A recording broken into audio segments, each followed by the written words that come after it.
Hi students, நம்ம இன்றைக்கி இன்னொரு டாப்பிக்கு பார்க்க போகிறோம். அது relationship between Antonio and Bassanio. இது பிபிஏ நான் பார்ட் 2 இங்கிலீஷில் வர த மெர்ஜெண்ட் ஆஃப் வெனிஷன் ஷேக்ஸ்பியரோட ஒரு நாவலில் வர ஒரு டாப்பிக்கான ஒரு இம்பார்ட்டண்ட் 10 மார்க்கும் கூட. Relationship between Antonio and Bassanio, ஆண்டனியோக்கும் பெசானியோக்குள்ள உறவு முறைகள் பற்றி விவரிக்கணும். ஆண்டனியோங்கிறவர் ஒரு மெர்ச்சன்ட் ஆஃப் வெனிஸில் உள்ள ஒரு வியாபாரி. Bassanio Antonio's best friend, suitor to Portia. Suitor means வழக்குரைஞர். இவர் தான் பெசானியோங்கிறவர் ஆண்டனியோட ஃப்ரெண்டு. போர்ஷியா கோர்ட்டில் கேஸ் போடும் போல வழக்கறிஞராக இருந்தவரும் பெசானியோ. ஃப்ரெண்ட்ஷிப்னா first important relationship between Antonio and Bassanio so friendship. ரெண்டு பேருக்கும் நல்ல ஃப்ரெண்ட்ஷிப் இருந்தது. The finest quality in Antonio is his love for Bassanio, which seems the strongest force in his life. ஆண்டனிக்கிட்ட இருந்த நல்ல குணங்களில்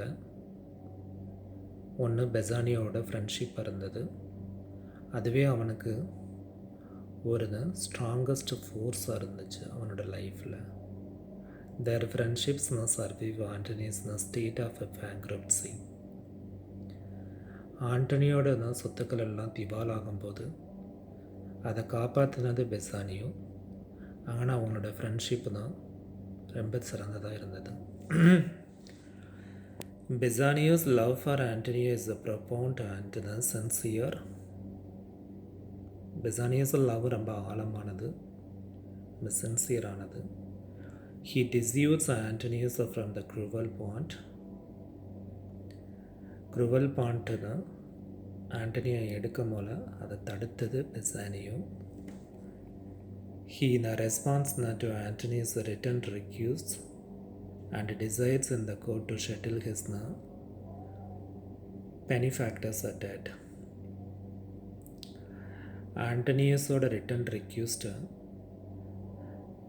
ரிக்வெஸ்ட்டை பார்த்துட்டு அக்செப்ட் பண்ணிவிட்டு கோர்ட்டில் அவனுடைய கடனை அடைச்சது Bassanio. He even promises to sacrifice his own flesh, blood, bones and all. ஆண்டனியோக்காண்டி தன்னுடைய சதை, ரத்தம், எலும்புகளை கூட தியாகம் பண்ணுறதுக்கு பெசானியோ ரெடியாக இருந்தார். As we come to know later in this play that his friendship for Antonio has a depth and a reality.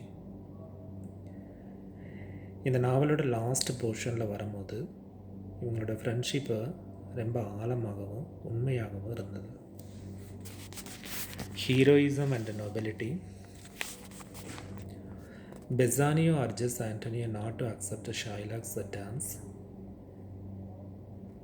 பெசானியோனா ஆண்டனிட்டு சொன்னது ஷைலாக்கோட நார்ம்ஸ் அண்ட் கண்டிஷனை நீ ஏற்றுக்காதேன்னு. He tells his friend, I like not fair terms and a villain's mind.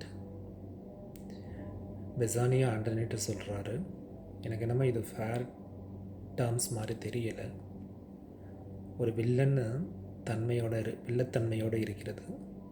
So not to accept the terms. Besides money does not enter into his calculations. ஷைலாக்குக்கு money ஒரு முக்கியமான விஷயம் இல்லை. ஆஸ்கிஸ் love for Portia is genuine. அவன் போர்ஷியாவை உண்மையாக love பண்ணுறான். It is for her sake. இதை அவன் போர்ஷியாவுக்காக தான் பண்ணுறான். He's prepared to give and the hazard all. Portia கிடைக்கிறதுனால எல்லாத்தையும் அழிச்சிருங்கிற ஒரு எண்ணத்தோடு அவன் பண்ணுறான். His choice of the correct casket is the result of his inborn heroism and nobility. சரியான ஒரு பெட்டியை அவன் பெசானியோ எடுத்ததுனால அதுவே அவனுக்குள்ளே இருக்கிற ஒரு ஹீரோயிசமும் நொபிலிட்டியும் வெளிப்பட்டது. Bassanio is a carefree Elizabethan nobleman, apparently frivolous, but in reality noble and then generous and capable of profound love and heroism.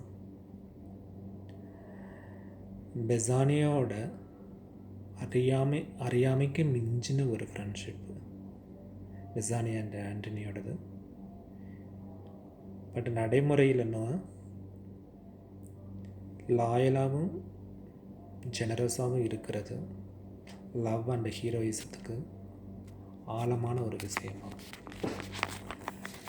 Theme of லாயல்ட்டின்னு Antonio is loyal to Bassanio and then disregards Bassanio's shortcomings. Shortcomings means குறைபாடுகள். When the latter asks now for a loan, Antonio Bassanioக்கு லாயலாக இருந்தான். லாயல்னா உண்மையாக அவருடைய குறைபாடுகளை தடுத்து when the latter asks for a loan. Bassanio returns this address when he journeys to Venice immediately after his marriage. இந்த உண்மையை அவன் வெனிஸுக்கு போகும்போது கல்யாணம் பண்ண உடனே போகும்போது in response to Antonius letter of distress, Antonio துயரமான லெட்டருக்கு அவன் ரெஸ்பான்ஸ் பண்ணான். தேங்க்யூ.